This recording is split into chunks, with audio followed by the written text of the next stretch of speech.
What's up, guys? Your boy Mario here on TGK TV, and today we're going to talk about the Dallas Mavericks versus the LA Clippers in this upcoming NBA playoffs. Let's go.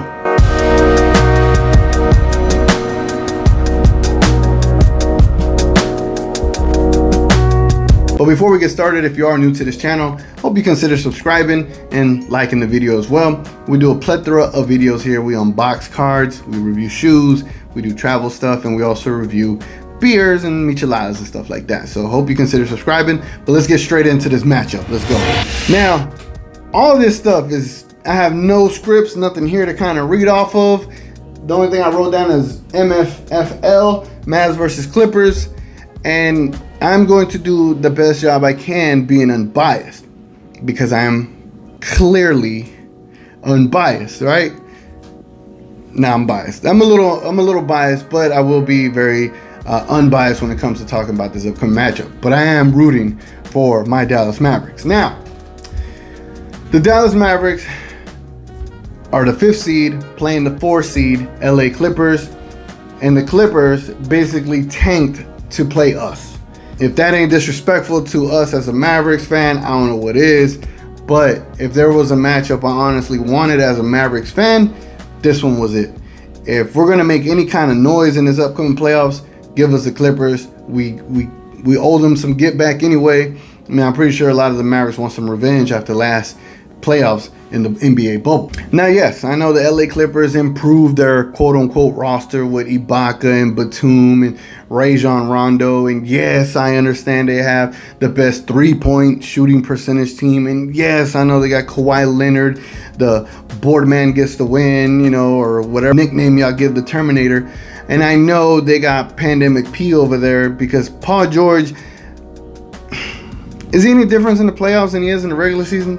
I think the Paul George you get in the regular season is the same player you get in the playoffs. So anyway, they got this team, and they got Zubac, which I'll get to him later. They have a good team. Let's be honest. Yes, they have some players. You could say Marcus Morris. You could say Reggie Jackson.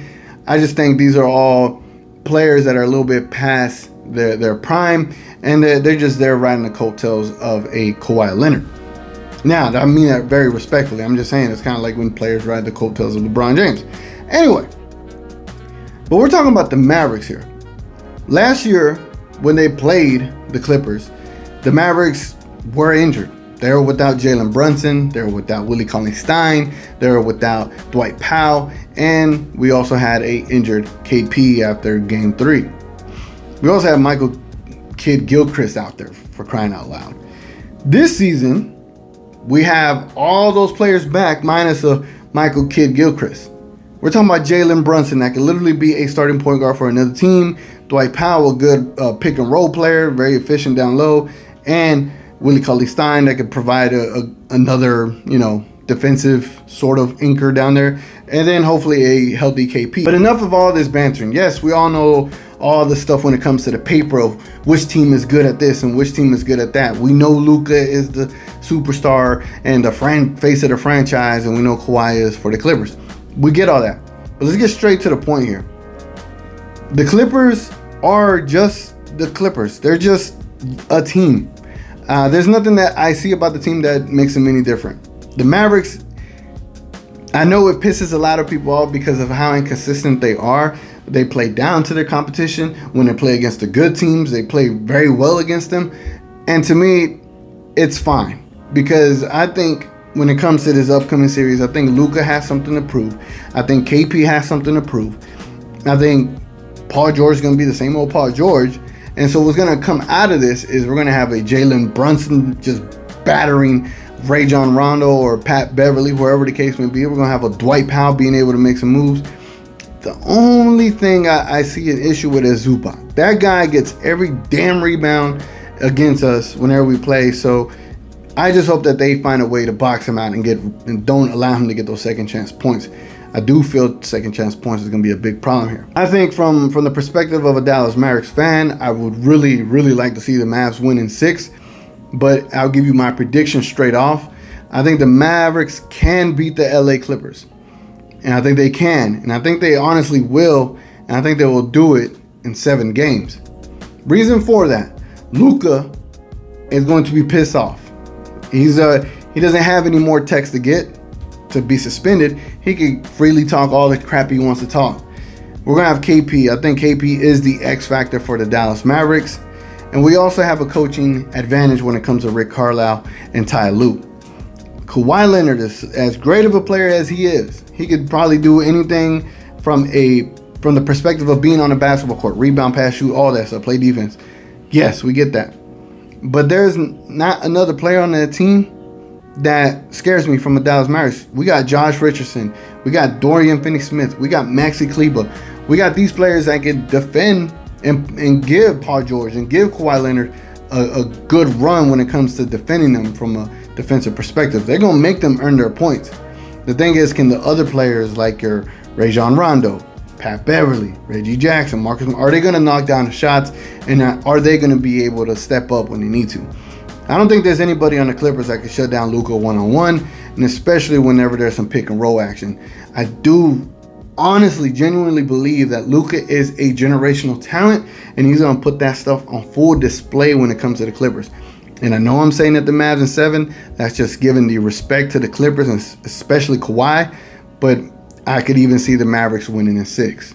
So, yes, as unbiased as I could have been, I just feel like the Mavs are going to have a better team. They're going to be healthier as opposed to last season when the series was tied after two games. It was 2-2. Again, no KP, no Powell, no Brunson, no Conley Stein, and we had a Michael Gilchrist helping us out. Come on. We got these 4 players back.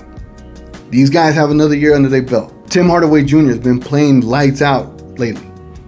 We got a Trey Burke that could come off the bench. We got a Josh Green that could come off the bench. We have a JJ Redick that could potentially come off the bench. This team is very deep, and they don't get the respect that they deserve when it comes to the big talking media or everyone when it comes to talking about basketball. The Mavericks don't get that shine. They ended as the 5th seed in the West. When they were 9-14, they ended up 12 games above 500. They ended up 12 games above 500 in the West without a Kristaps Porzingis. They did that. Luka and the Mavericks did that. So, the Clippers, being who they are, which they'll forcefully lose games just so they can play the Mavericks, I think that's going to come back and bite them in the worst way. And I do feel that the Mavericks can beat the Clippers either in 6 games or 7 games. So, let me know in the comments what you think below. Do you disagree with me? And if I am wrong, I will come out here and eat crow for every Clippers fan out there, because I'm pretty sure I'll get some Clipper fans in here. But I do think the Mavericks got a chance. And I'll shoot a video after every game giving you my post-game breakdown of what I think happened in that game. But again, I'll reiterate one more time.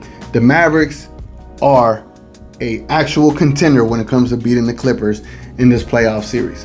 And Rajon Rondo, we finally get to play Rajon Rondo in the playoffs after what he did to us when he was playing for us and basically melded in. And so we talk about this playoff Rajon Rondo. I get it. We didn't get to see it as the Dallas Mavericks.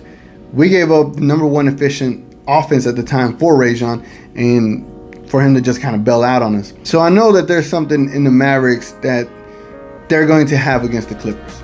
There is genuinely a rivalry growing here, and I think for it to be a rivalry, the Mavericks have to win this series. And if the Mavericks want to make noise in this playoffs, they have to beat the Clippers. And if Luka wants to become that superstar, they have to beat the Clippers.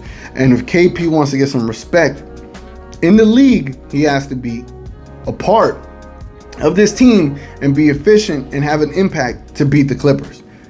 I mess with KP. I hope KP does great. I know a lot of Dallas fans are getting a little angsty and impatient when it comes to KP. But I think this is the series for them to show the world what the Dallas Mavericks are fully capable of. And I think they can.